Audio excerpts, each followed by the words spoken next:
Hello and welcome to the show. I'm your host, Jason Knight, and on each episode of this podcast, I'll be having inspiring conversations with passionate product people. Now, when it comes to inspiration, sometimes we all need a little bit of help. If you follow me on Twitter, you'll know I'm a passionate advocate for mentorship. I've tried to do my part, but there are always more people looking for help. So because of this, I've teamed up with a buddy to help more mentors and mentees find each other. If you want to find out more, you can check out onenightinproduct.com/mentor, where you can sign up to be a mentor, a mentee, or both. That's onenightinproduct.com/mentor. On tonight's episode, we think fast and slow and delve deep into cognitive biases in product design. We talk about what cognitive biases are, why they exist, how they manifest themselves, and how we might attempt to defeat them as best we can through thoughtful practices like participatory design, red team, blue team exercises, and the frankly horrifying sounding Black Mirror test. For all this and much more, please join us on One Night in Product.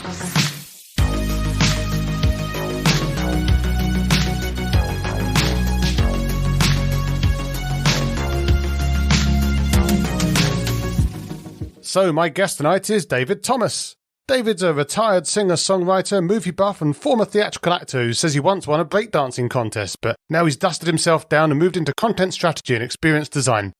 David wants to help us all design more ethical products and tackle our inherent biases, which he's been doing with his own design consultancy, podcast and his attempt at writing the Thinking Fast and Slow of product design, his book Design for Cognitive Bias, which I promise I read on merit. And not just because I saw loads of other people reading it and wanted to join the bandwagon. Hi, David. How are you tonight? Good. How are you? I am doing wonderfully. So, first things first, you are the founder of the eponymous David Dillon Thomas LLC. So, what problems does David Dillon Thomas LLC solve, and who is it solving it for? Sure. So, I go around getting people excited about and giving them tools for more inclusive design, and that could be the, UX team at a large company. It could be a university. It could be at a conference. Really, anybody who's in the job of helping other people make decisions, I have tools that can help you do that more ethically. Yeah, so that's interesting. I was thinking about like the types of company that you might need to get involved with, whether it was, as you say, large companies or little scrappy startups or educational institutions or all of the above. Like, do you tend to over-index in certain areas, or is it literally anyone that has that kind of problem, you'll just work with them and try and give them some way to achieve what you just said? It's all across the board, but my sweet spot is like the UX designer content team at a much larger organization who sort of sees that there's ways that they could be doing the work more inclusively, more mindfully, considering the power that they have and the way that they want to exercise it more responsibly. Yeah. But like you said, like the first workshop I did was with a startup, so it really goes all over the place. But it strikes me that you've got two different types of problem there. Like in the big companies, whilst obviously they've got the bigger impact and the potential, you've got the potential to do much more good in a sense. But at the same time, these companies are almost certainly going to be more resistant to change because they have a lot of this stuff kind of baked in already and a lot of process, a lot of bureaucracy. Do you find it's like that? Or do you feel that these people, when you do go into them, they're actually in a position to actually take some of that guidance on and actually start to make some of that change within the companies that needs to happen? I'll be honest, it varies wildly, and it varies mostly based on how much buy-in they already have from leadership. Literally in my book and in my workshop, I give you tools for working with leadership to, be more persuasive and help arrive at some common ground to make these things happen more quickly and effectively. But yeah, I think that, depending on how much buy-in you have from leadership to begin with, these things happen, much more swiftly. The fact of the matter is, if main senior leadership decides they want a thing, they can have that thing. I'm reminded of when at the station, the network FX decided that their shows were basically all being show run by white guys and behind the cameras, mostly white talent. The station chief said, or the president of FX said, look, forget it. You have to start having shows that are run by people of color and women. And that more or less happened overnight. Like there was no deliberating. There was no, okay, well, we'll come back to you with a plan. It was like, so, the way these systems work, if the person in charge says it's going to be X, it's going to be X. Yeah, that's fair enough. And obviously almost like the good side of Hippo, like highest paid person in the room, right? Like actually, as long as the decision they're making is a good one. But have there ever been any situations where you've had to basically kind of pull the ripcord and just get out because there was absolutely no way that a company was anywhere near going to go and do any of the things that you suggested? Or have you always had quite a good hit rate? I mean, I am more of a rabble rouser than a consultant, right? So I kind of go in and I get people stirred up about, wait, why aren't we doing more inclusive design, right? And then I kind of sneak out the back door. But, I try to do that responsibly and give people tools to like work together. But it's not like I'm on site for 6 months to a year saying, okay, I'm going to work with management to help you figure this out. So there's no scenario in which I have a ripcord to pull per se. There's certainly been companies and situations where it's like, I could stay and fight, or I could kind of move on to this better opportunity. And I think it's always a continuum. There's a point at which, okay, there's no more I can do here. It's time to go. And that happens. But just the fact that I am no longer at a company, one version or another of that happens over time. Do you ever get to check back, or is it literally rip and run? And So the actual full-time jobs I've had, I have been sort of had the opportunity to kind of look back and see, okay, this is the direction they took, and that was better and that was worse. I remember there's one foundation I worked for where I was trying to get them to do a sponsorship with this very cool podcast. And at the time, the structure was just way too conservative and way too tight. And it was just a losing battle. And I left, and they came under new management years later. I was listening to that podcast, and it's like sponsored by, and I used to work there. They finally did it. So eventually these things can come around. But for the most part, my current work, it's more like, hey, I'm going to dip in here, try to give you some tools to fight the good fight. And then, occasionally I do hear back from folks saying, hey, we're still working on this or that exercise you gave us. It's now standard issue. It's great to hear that about the book, because I may not even have to go into the company. And it's like, hey, we've been using this tool from your book, and it's standard operating procedure now when we do product design. And it's like, that's great to hear. Yeah. So it's still kind of, it finds a way. But you're working, obviously, as we've discussed now, around inclusive design bias, cognitive bias, and that's obviously stuff that you've taken through to your book. That's what we'll talk about in a minute. But before that, you spent a while working in experience design, content design for a design agency, did some work with some other firms, and then obviously decided to break out on your own. What was it that made you decide to break out on your own? And I guess specifically also, what was it that really drew you into this space of focusing on things like cognitive bias and how you can combat that in product design? So like the breaking out on my own was really a function of the book taking off and it being clear that there was an audience and, a sustainable business model for me to go out and say, okay, I'm going to go and talk about this thing at different companies and do workshops around it. And there's value in that, enough value that it can sustain, me and my family to the degree that it needs to. And I'll, acknowledge my privilege here. I have a wife with a wonderful job, and it makes a lot of this far more sustainable. I don't have to worry about things like healthcare and stuff. So I want to check that right at the door. But it was sustainable enough. There was enough demand. It made sense to just start focusing on that full time. As far as getting into cognitive bias in the first place, I mean, my mother was a psych major at UCLA. My wife is a pediatric neuropsychologist. So I've always been kind of brain adjacent and been really curious about the brain and around people who are really curious about the brain. And so that was kind of going on in the background. But then I saw this talk by Iris Bonnet called Gender Equality by Design, which I highly recommend you check out. It's on YouTube. And she starts getting into some of the intersection between what we know about the brain around things like pattern recognition and what we know about bias, right? So you might have someone whose job is to hire a web developer. And when I say the words web developer, the image that might pop into your head might be a skinny white guy. And that's not because by any means you think that men are better at programming than women, far from it. But the pattern that you may have seen growing up in movies or television, or maybe even some of the offices you've worked in, starts to make that equation. So if you see a name at the top of a resume that doesn't quite fit the pattern, all of a sudden you're giving that resume the side eye.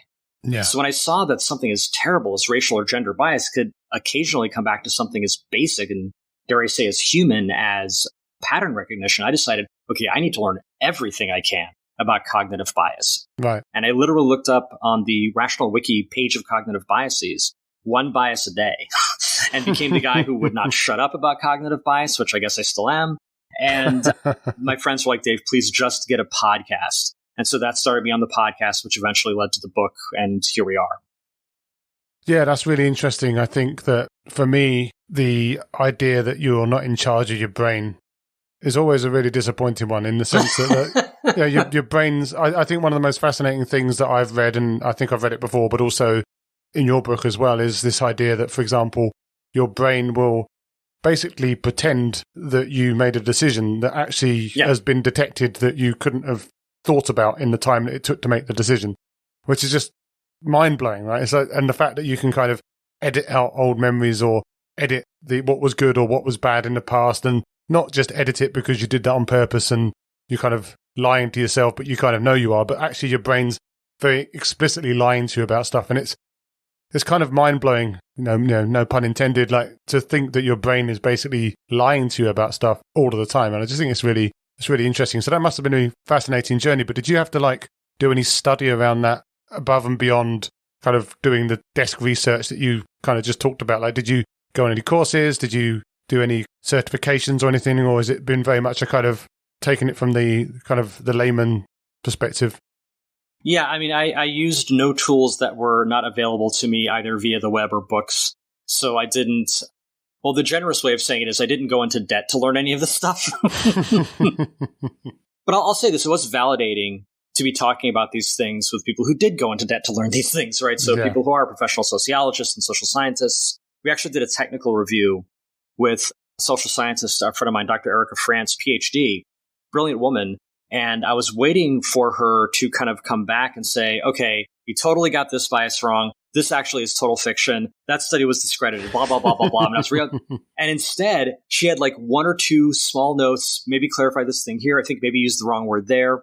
Otherwise, it was a fun read. And I'm like, breathe this huge sigh of relief, It's like my web study was adequate to get this picture correct. But one book I will credit in particular around that part of how the brain, lies to us is a book called The User Illusion by Tor Norianders, which is just brilliant. I am still kind of picking it apart. But the basic upshot of it is that we think that we experience the world. We're walking around looking, hearing, tasting, touching, experience the world as it is happening in real time, all of that stuff. What's actually happening, or it would be more accurate to say, what you're experiencing is a television show that your brain makes about the world, right? And it takes all this in and it picks just this much of it to process. And when it processes it, it like creates this fiction around it that makes sense. And then because it takes about a half second for all that to happen, which technically means you're living a half second behind, it time shifts it all back a half second. So you think you're experiencing the world in real time. So it's super devious, but also incredibly brilliant. And it's keeping you alive. Like it's doing all of this for your own good. Yeah. But it's easy to forget that it's actually a TV show about the world. It's not actually the world. This starts to make me think about solipsism and the fact that everyone's just a simulation. But, that's a whole different podcast, I guess. But I was going to say, actually, and you've kind of touched on it a little bit yourself, the idea that as someone that's kind of come at this without, say, the academic background specifically, there's always the danger of a particular cognitive bias, like the Dunning-Kruger effect, which I know there's some kind of discussion about whether that's valid or not anyway. But this idea that you could have thought you knew enough to write the book and that it was all credible and actually half of it was full of holes. So like you've touched on that, like was that a worry though while you were writing it, like a big worry that you were just writing something that was going to kind of come out as junk? Oh, absolutely. And a lot of, I'd say like 90% of the second draft was spent checking my sources. Like if you've read the book, every few sentences, there's a little like link that's like, okay, here's the study that we're talking about, right? Yep. So I had to go through and find all those links and make sure. And one of the things you do find out, I mean, this is why you fact check. This is why you bring in experts like, Erica France, PhD, to like check yourself, because you on your own are going to be fallible. And even two of you are going to be fallible, but three of you, four of you, right? As you start to bring in more perspectives, you cut down on that. But one of the things I found out is that my memory is horrible, which I knew in general, just from studying the brain, but like, getting it personally, right? There was one study where I thought it was that people would watch video of other people saying their name, and half of those people were lying. Half of the people in the video were lying. And their job was to see if they could guess who was lying. And when they would say who they thought was lying, they had it all wrong. Yeah. But they were also hooked up to a galvanic skin response, and their body reacted every time somebody was lying. I'm like, oh, the body reacts to things that your brain doesn't necessarily register. Yeah. So when I went to go find that study, I realized there is no such study. I had taken two completely different studies and put them together in my mind. One was around hearing people say your name, and one of them is you. And that's the thing that your skin can recognize and your brain cannot. And then there was some other study about people saying their names. But in any case, I had completely conflated these two. And so I had to completely redo that story and be like, okay, this is what the science actually found. So even with all honest intent, like I wasn't trying to deceive anyone. I was really just deceiving myself. I was trying to tell a true good story. Yeah. But if you don't check, this is what happens. Yeah, no, that's fair enough. I think it's always worth verifying, especially when you're making some of the wilder claims, and that's something we could probably all do a little bit more of, to be honest. But did you also worry, though, that a book like, I mean, I remember reading Thinking Fast and Slow, and it took me a while to read that. It was quite heavy, quite a lot of it, and you kind of have to really dig deep into it too, and really kind of think. You know, you have to think while reading the book. It's not an easily consumable book. Now, obviously, your book is, I mean, I've read it. It was very short. It's very easy to consume. But was that a worry as well? Like the fact that you're taking quite a heavy subject that in some cases is working on deep psychological studies and deep neurological phenomena and actually trying to make that consumable by basically a lay audience? That's my jam. I mean, I love Radiolab. I love Malcolm Gladwell. I love sort of people who are very good at telling stories around complex things to make them more understandable. Yeah. And so that's my jam, to go in and just sort of be like, okay, here's, let's try to figure out Maxwell's demon in 500 words, right? Like, let's take these complex concepts and try to find ways to make them real. Because at the end of the day, they are. Yeah. Like, I think what we forget about some of these highfalutin concepts is real human beings thought about them. People who had to do their laundry and take out the trash and eat and sleep and whatever, or I guess sometimes had people doing that for them. But people who lived in this world and breathed our air came up with these concepts, and it made sense to them. Somehow it was relatable to them. And if like one human can make sense of this stuff, it is my argument that two humans can make sense of this stuff, right?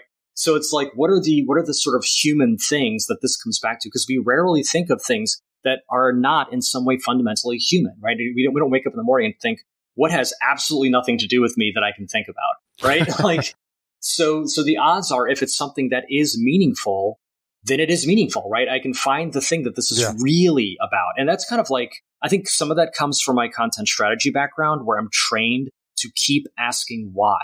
Oh, you want to redo your website? Why? Because of this. Yeah, but why? Because of that. Yeah, but why? Like, I'm professionally trained to act like a 5-year-old, which means that I can explain it like a 5-year-old. Yeah. So I actually welcome the challenge of taking something ridiculously complicated and breaking it down to, yeah, but here's what that means on the street. Well, there you go. I think that's the most important part of all of this is, like, the more you can make it consumable, then the more it's potentially going to resonate with people and the more action they can probably take off of that as well, right? Which is obviously the ultimate goal of the book, as you said, like when you're sending it into companies or when people are getting it and trying to act on that. Like, if they can't understand it, they can't act on it, right? Yeah, I literally have a talk now called "That's Great, but How Do I Convince My Boss?" Because I'll go to conferences and you'll hear a great talk, and during the Q&A, I guarantee one of the questions is, "That's great, but how do I convince my boss?"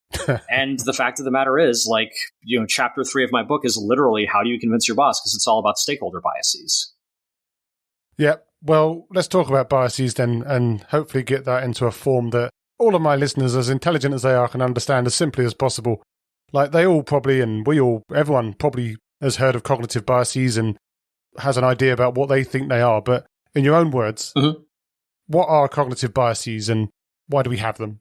Sure. So a bias is basically a shortcut your mind has taken just to get through the day. You have to make something like 1 trillion decisions every single day. Even right now, I'm deciding how fast to talk, whether to bring my dog in, and what to do with my hands, right? And if I thought carefully about every single one of those things, I'd never get anything done. So it's actually a good thing that our minds are mostly on autopilot.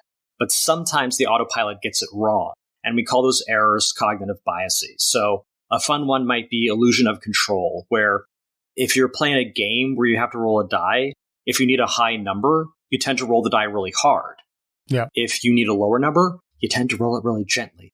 And everybody knows it makes no difference how hard you roll the die, but in situations where we don't have control, we like to feel like we have control, and we embody that by how we roll the die. So it's not something that you're consciously choosing to do. I mean, that's the unconscious part of, cognitive bias, but it is something that you're going to have a tendency to do kind of left to your own devices. Yep, that makes a lot of sense. But then if we then translate that into product design world, like what are some of the key examples of how cognitive biases, which affect all of us, as you've just said, like how they can manifest themselves in how we design our products, either for good or for bad? Yeah, I mean, so there's an example of a lot of it has to do with just sort of things that you miss because you don't have that background. So one example Mike Montero talks about a lot is Twitter. When Twitter launched, there was no block feature. Yeah. The people who launched Twitter were pretty much all guys. And he hypothesizes just that, like all the other apps. Pretty much. He hypothesizes that if even one woman was on that team, it would not have launched without a block feature. But none of those guys had ever experienced harassment. And so it would never have even occurred to them that would be a necessary feature. So a lot of it manifests in product design in terms of those folks had a bias to expect a certain type of user to use it a certain way. They had a pattern, right, that they were adhering to. And without anyone else basically who had a different experience, especially around power, to introduce, oh, by the way, here are some other things people are going to do with your product, right? They were blind to that potential outcome. So when it comes to product design, what you mostly see is a lot of confirmation bias. Hey, I think I know the answer. Hey, I don't need to consider other answers. Let's just ship it. Yeah, you get the same with analytics and like trying to look through stuff and saying, oh yeah, no, I'm just going to go and try and find stuff, or you try and do discovery and you just talk to the types of people that you think of and they basically say exactly the same thing that you wanted to hear. And also, of course, in some cases, you can even lead people on with your questioning as well. And basically, again, you're just doing everything you can just to tick off that thing that you've already said in your head. So yeah, I can definitely see how confirmation bias is a thing. But another thing that you call out very explicitly in the book is what you call the most dangerous bias. And that's the framing bias. Now, for me, that's like, well, not for me, I mean, you say it in the book, like there's this kind of concept that 5% fat is worse than 95% lean, or 1% failure is worse than 99% success, when they're all exactly the same. So like the concept makes sense, but why do you think it's the most dangerous bias of them all? So the real reason, there's two. One is that it can be used to justify horrific behavior, right? Even right now, as we're recording this, there is an invasion of the Ukraine, and Vladimir Putin is framing it as, oh, I'm saving people from Nazis. Yeah. Right. And in that case, I don't think it's really fooling anyone, but it's the idea is that I can justify something horrible by framing it a certain way, or I can exclude a conversation. So if I were to say, hey, should we go to war in April or should we go to war in May? Right. I have now completely excluded the conversation around, wait, should we go to war at all? Right.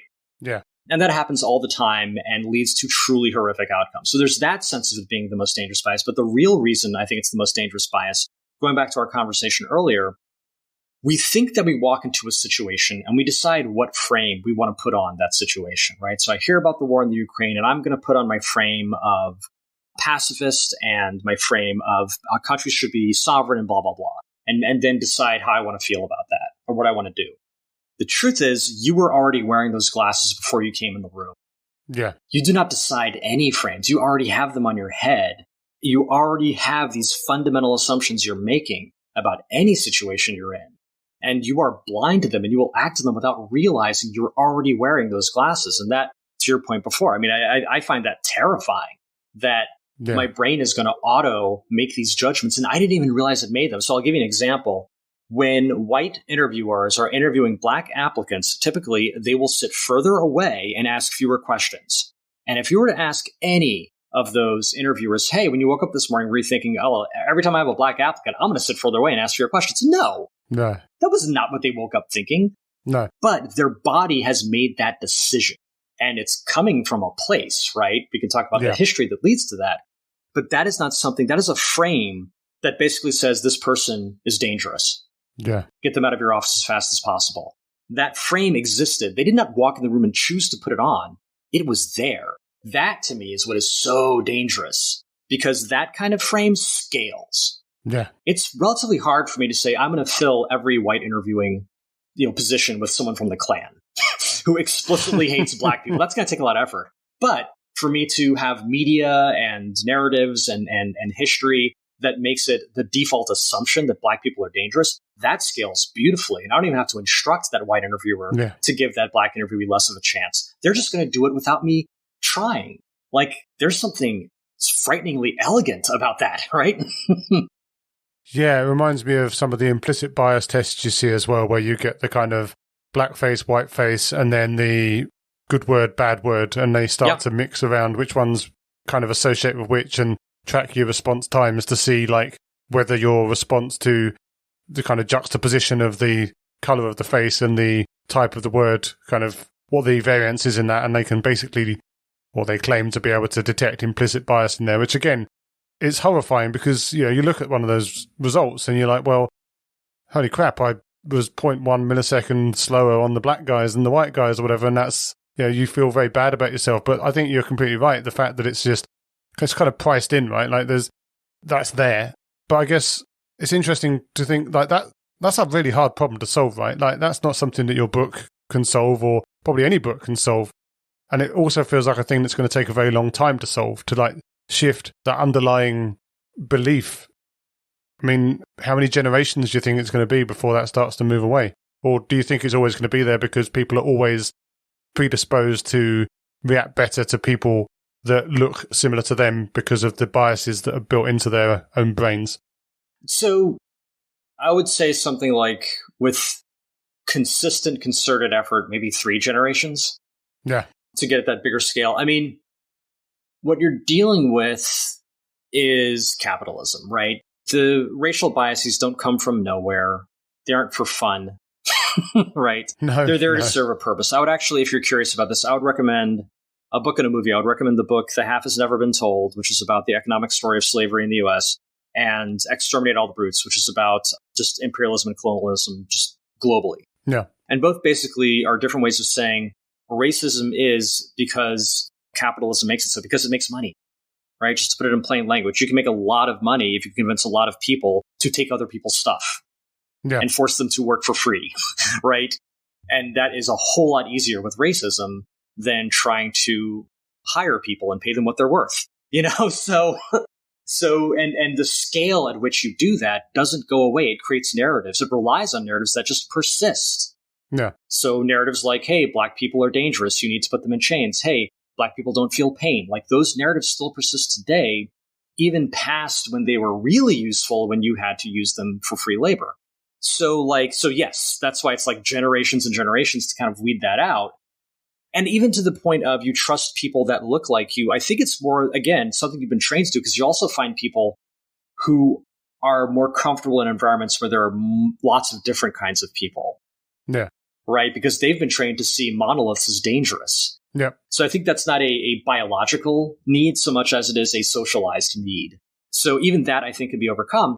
But I like to think of it in terms of short-term and long-term, right? Short-term, you have a problem, general you have a problem with thinking that women... You can say I have a problem if you want. I've just met you, but I think you have a problem. No, we have a problem making assumptions about what a designer looks like, right? Yeah. And so I'm going to remove the name of the designer from that job application because A, the name isn't really helping you figure out who to hire, and B, because of the patterns, your knee-jerk reaction that even you can't consciously control, you're going to start looking at that thing weird. So I'm just going to take that away from you, right? It's like an alcoholic. I don't want you going in a bar.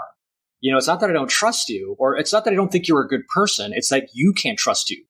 Yeah. How you're going to behave when you get in that bar. So let's just keep you out of the bar. Let's keep you away from that name because you can't be trusted with that name. Yeah. So that's short term. For any number of reasons, that's short term. Long term, though, we need to change the pattern. Yeah. We need to get to the point where you seeing that name isn't going to trigger a reaction of that person is inferior. That takes much longer. Yeah. Right? But you have to do the work. And then even if you do all of that, but you don't change the system that is generating all of this bias, right, then you're not really going to get anywhere. So really, we have to start talking about capitalism. We have to start talking about regulation. We have to start talking about, what are we measuring, right? Are we more interested in GDP or, health and wellness? Like, all of these conversations have to happen before you really get to a point where people even have the mental bandwidth to deal with bias. Because frankly, at the end of the day, most people are just trying to get through the day. Yeah. Like, the question on most people's mind is the rent.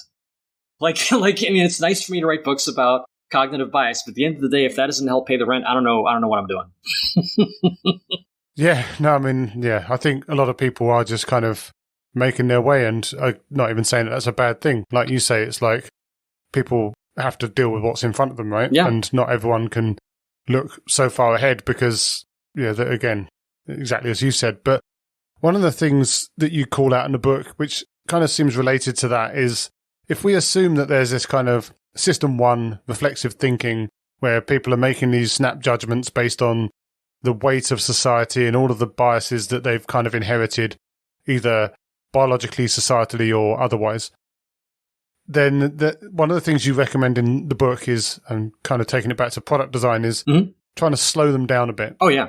Trying to sort of stop them sitting or immediately knee-jerking and going for that reflexive thinking, and trying to give their system two brain, their more consideration-based brain, a chance to actually override the decision. Because if I think back to Thinking Fast and Slow, if I remember it correctly, which I may be editing this out myself as well, but like it's all about like you have this automatic reaction, but then your consideration takes over if you give it a chance. But if you don't give it a chance, then your brain will kind of try and pretend to you that it did consider it in the first place and that you made a good decision and that your brain made a decision for you when it really didn't, or where you didn't. So I guess the question is, when it comes to inserting friction, so many people now are trying to make things frictionless. They want everything to be quicker. They want everything to be seamless, Amazon one-click shopping style, all of that stuff. Yeah. So why do you think then that it's a good idea specifically to put speed bumps in the way? And like, how might that manifest itself in an actual product that we might think about? So, I mean, there are some decisions, that benefit from speed, right? If I want to know my account balance, don't make that difficult, right? Well, I don't know. Sure. But, should I buy that $1,000 thing? Maybe make me think about it a little. Like, it's in your best interests to make me make that decision poorly, but it's not in mine. Yeah. So, or for like taking money out of my 401k if you're in the States and that's how you're taking money out of your retirement plan. Yeah. Right. That's a pretty serious decision. Maybe put some speed bumps in there so I am urged to talk to my financial advisor first or whatever it is. But the example I give is Patagonia, which I will credit Margot Bloomstein with putting me onto that. Another great author. Check out her work. But she talks about how instead of the buy now instant experience of, hey, here's a jacket, just get it, right, that you might get from an Amazon, Patagonia tells you a whole story about that jacket, right? And they will, if you look at one of their pages for like one of their products, it's like a startups page. It's like big, full width imagery and this whole backstory. And it's all rich. It's like you're going to get to know this jacket and give it a name. And then even once you say, yep, I want that jacket, it's like, okay, but have you looked at these other sizes? Have you looked at like, are you sure? Are you like different versions of are you sure? And then finally you get to, the buy button. And the reason they're doing that is because they don't want you to return that jacket for two reasons. One, it's really not great for the bottom line. But two, it's terrible for the environment, right? Patagonia is a very environmentally minded company. And a returned product literally doubles the carbon footprint of that product. Actually, if you buy a new one, it quadruples it, right? Right. Or triples it and then quadruples if you return it again. But so like they want you to be sure. It is more important to them that you're sure than that they make the sale, which to me is kind of like the hidden story here. It's like, what's more important to you than money? All right, design for that. Yeah. Like that if I had to sum it up, right, that's where it is. It's like, what do you actually care about? If it's just money, I'm not sure I want you on the web. But if it's something that money can finance, money can make more sustainable, but it is a human thing that you're trying to accomplish, in this case, clothing people while not hurting the environment. Yeah. Okay, how do we optimize for that? Because if I just want to make money, there are sort of more profitable ways to do that. I mean, get into the drug game. Like you'll profit margins are through the roof, right? Allegedly, yeah. Or honestly, become a hedge fund manager. Like if all you care about is money, there's better ways to do it. Yeah, absolutely. But let's talk briefly about some of the ways we can try and be a bit more ethical then, or as ethical as possible while designing our products and making sure that we're not building things that can manipulate people or be manipulated or exclude people. And one of the techniques you recommend is red team, blue team, which makes me think of those old Halo cartoons, red versus blue. I don't know if you watched those back in the day. But what does the red team, blue team approach involve, and how can you use it to help you make good decisions? Sure. So red team, blue team is a kind of way to fight confirmation bias, right? So if you're designing a product and you're like, this is it, this is the product, this is beautiful, this is perfect, I love it, let's do this. You've probably bought into a few assumptions, right, about that product. There's probably some blind spots you have because you're a person or your team is a team and they have certain things in common. So the whole point behind red team, blue team is you have a blue team who does the initial research and maybe they get as far as a wireframe or a prototype. But before they go any further, the red team comes in for one day. And the red team's job is to go to war with the blue team. And they're there to find every hidden assumption, every more elegant solution, every potential cause of harm that the blue team missed because the blue team was so in love with their initial idea. And what's nice about this is, it is a fairly cost-effective approach. I don't have to go to my boss and say, hey, we got to hire 2 teams now for every product and they got to check each other's work every day. No, I need one team for one day to make it a little less likely we're going to put something harmful out into the world. Yeah, that reminds me a lot of the book that I read we were talking about before this by Eva Penzimug around Design for Safety, where it's like get an external arbiter of some sort to actually imagine that they were trying to harass people via your technology. Yeah. And all of the ways that they would do that. And obviously it's not great, I guess, emotionally to try and put yourself in that space where you're trying to imagine how you might harm people. But at the same time, if you do get yourself in that space, then you're in a position where you can actually stop other people who do actually want to harm people from harming them, right? So it's kind of an unpleasant headspace to get into, but at the same time, still feels really valuable and something that people should absolutely be doing. Yeah, and it's our duty, right? And first off, let me just say, Eva Penzimug's book, Design for Safety, buy it now. It is amazing. Yeah. But yeah, it's our duty as designers to put ourselves in that headspace because for every way that our product could go right, there are at least a dozen ways it could go wrong, and we need to design for that as well. That's our responsibility. But you also called out the Black Mirror test. Now, I'm a big fan of Black Mirror. I think it's probably been one of the best shows that's been on TV for some time, if not ever. I think I absolutely love the storytelling and the kind of bleak dystopic future, but also at the same time, the lessons that it can teach you as well about like where things could go. But in the context of product design, how would you describe a Black Mirror test and why should we use that? Sure. So for those who are unfamiliar, Black Mirror is a British TV show that is basically a Twilight Zone for tech. You take some near future technology and you tell a story about what would happen if actual human beings got their hands on it. And the results are always horrible. And I agree. It's a fantastic show. And I think that anybody working on a new product by law should have to write a Black Mirror episode about it. But it's really valuable for helping you think about it. And honestly, it's kind of a fun way. Like you say, it's an unpleasant space to get to. But when you're telling a story about it, it almost becomes, maybe fun is the wrong word, but something you can engage with a little bit more because you have to use your imagination.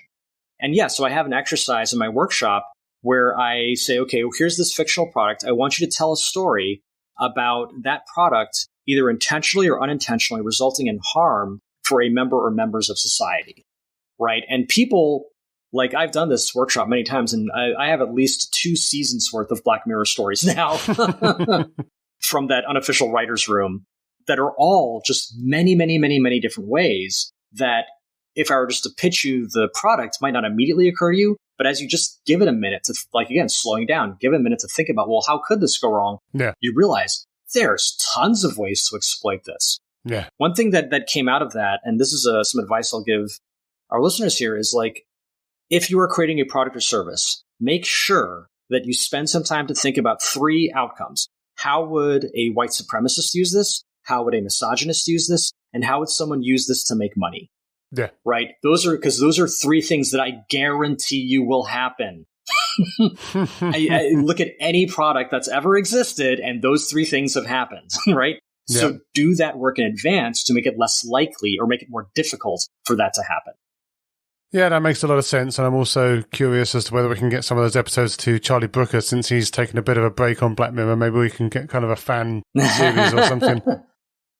But touching on some of the similar themes to that, and you mentioned it a little bit earlier, and it's not a new concept. Like lots of people talk about this, the idea of participatory design.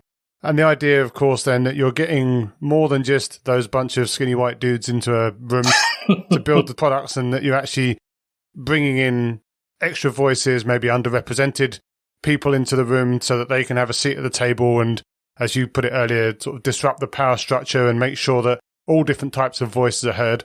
And I'll admit that whenever I think about doing that sort of thing, it feels like that's the sort of thing we absolutely should do. We want to have diverse voices in the room so that we can make good decisions. And like you say earlier, if you get like that one woman in the room, maybe the block button gets put into Twitter from the start rather than later. But I was chatting to someone recently. She's an accessibility expert who, we kind of noodled a little bit on the same kind of theme. Like, should we have, for example, more, say, blind people involved in product design so that we can make sure that they work for blind people? Or when you're talking about physical products, if you're looking for people who have certain types of physical disability, to make sure that it's usable by those people as well. And one of the things that she said, which I found very interesting, is that, yeah, that's great, and we absolutely should get people in. But at the same time, making everything the responsibility of the people that are being harmed by the decisions is also a bit of a cop-out. Mm-hmm. Do you agree with that? It depends what we mean by making it their responsibility, right? Like, if you're going to say, hey, because I've been in the room where it's like, hey, you're the only black guy in leadership at this company. Yeah. Tell us what to do about Black Lives Matter. And it's like, I don't know. You're paying me to do that. I don't know that I'm qualified to do that. I don't know that any one black person, there's that, which is no, let's not.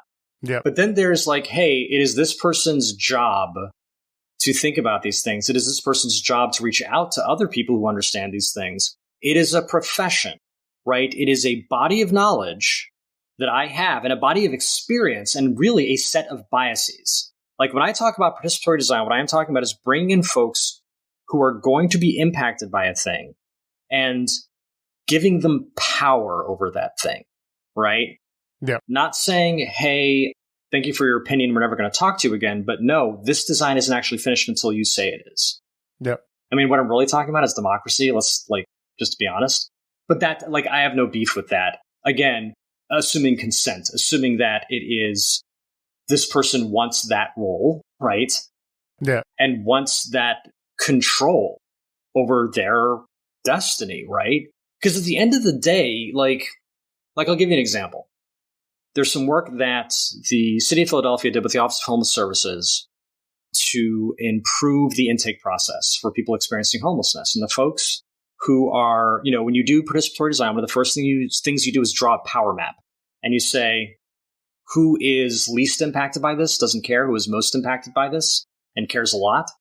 That's your x-axis, and your y-axis is who has a lot of power here at the top and who has no power at the bottom. Yeah. Right? And the people who end up in that lower right, really impacted but have no power, participatory design job is to say, okay, I need to put you in that upper right. Yeah. Where you are very impacted, but you also have a lot of say, because you have to live with this. To me, that's the thing. The person most impacted by the thing has to live with the thing that gets made. Yeah. So why shouldn't they have a say? Or why shouldn't they actually be most of the deciding factor in that thing? And again, to be perfectly honest, getting us back to capitalism, in a capitalist sort of framework, it makes no sense for them to have all the say because they don't have the money. They're not paying for the thing. Yeah. They're not paying for the investment. And I get it logically as an argument. They are not paying for the investment in the redesign of that intake service. Right? Someone else is. Now, since it's government, it's the taxpayers paying for it, so it gets a little fuzzy. But let's say it's a private company building that thing. That private company invested a lot of money in that. They should see a return. It's their right. So they should have all the say. But from a moral standpoint or we like humans standpoint, the people who are going to have to live with that outcome and have are not going to have an option. It's either the street or that building, right? Maybe they should have the say. Yeah. Right. And I don't know. I'm not sure how I see it as a cop out to give them that say, or to at least offer the opportunity for them to have that say. And then again, pay them for that, compensate them, whoever is appropriate for that say. Right. We're not trying to extract free labor. But yeah, I guess I'm having difficulty seeing how that's a cop out. Yeah, I think it's more like putting all of the burden on that person or those people to be the only people that think about it, rather than making that a shared responsibility for everyone to think about on the team, I think is where the original point was coming from. Yeah, and I think it's more like the relationship I see it as, again, has more to do with power than responsibility, right? Because the team building the product is still the team building the product. I'm not saying, hey, person who is the target of oppression, build this app, good luck, right? No, I'm saying, hey, I have a skill, think of it more like a service. I have a skill set, It's really, honestly, it's switching out the CEO for the target of oppression. That's really all it is. Yeah. Because if we're in a client relationship, right, or if I'm in an in-house, I report ultimately to the CEO. I report ultimately to the person who's signing my checks. Yeah. Right. And they technically are the ones deciding, is this design finished or not? Right. And so I am, quote unquote, working with them, and no one considers it a burden on them, right, to make the decision as to whether or not this product launches. Right. So all I'm really doing is saying, I'm still going to work on this thing. But instead of saying the person who signs my check is the one who decides if the product is done, I'm saying the person who has to live with the thing that's getting made is deciding whether or not it's done. Right. And that is, it is still a relationship. Yeah. That's why they call it co-design and participatory, not like shoving it off to you design. It is going to be, you're going to bring your expertise to it because you actually know what it means to be you. I do not. And I know how to make stuff.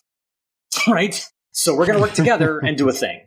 Like that to me seems like, and again, your mileage may vary, but like it's going to on a case by case basis need to be, negotiated. Because at the end of the day, these things are all about relationship. Anyone who's done a day of participatory design will tell you it's all about relationship. But at the end of the day, yeah, we're going to do a thing together. But in terms of the power dynamic, to me, that's the part that's important to keep in mind. The power dynamic has to default to the person who's the target of oppression. Like if you don't, you're just going to keep having what we've had forever. Yeah, that makes a lot of sense. Talk about relationships. Where can people find you after this if they want to get in touch, chat about cognitive biases or ethical design, or maybe find out a bit more about the book? So daviddylan-thomas.com is your one-stop shop. You can reach out to me there. You can buy my book there. You can see my talks there. You can hire me to talk there. It's all there. International shipping is available. Yes. Well, I'll make sure to link that all into the show notes, as well as all the book recommendations and professor recommendations, and hopefully you'll get a few interested parties coming your way to find a little bit more.